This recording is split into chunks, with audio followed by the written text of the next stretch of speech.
ভাৰতৰ ৰাজ্যবোৰৰ বিষয়ে। 1 নম্বৰ, ভাৰতৰ কোনখন ৰাজ্যক মছলাৰ বাগিচা বুলি কোৱা হয়? যাক স্পাইচ গাৰ্ডেন বুলি কোৱা হয়। উত্তৰ, কেৰেলা। 2 নম্বৰ, ভাৰতৰ কোনখন ৰাজ্যক 5খন নদীৰ ভূমি লেণ্ড অফ 5 ৰিভাৰ বুলি কোৱা হয়?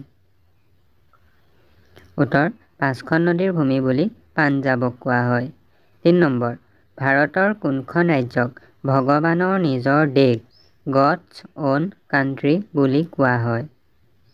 উত্তৰ, কেৰেলা। কেৰেলাক গডছ অন কাণ্ট্ৰি বুলি কোৱা হয়।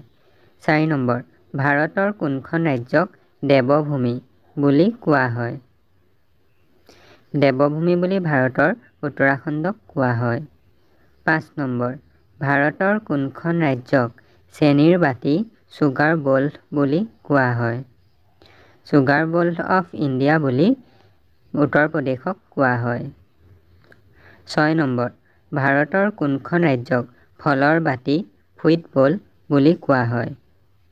ফুইট বল অফ ইণ্ডিয়া বুলি হিমাচল প্ৰদেশক কোৱা হয়।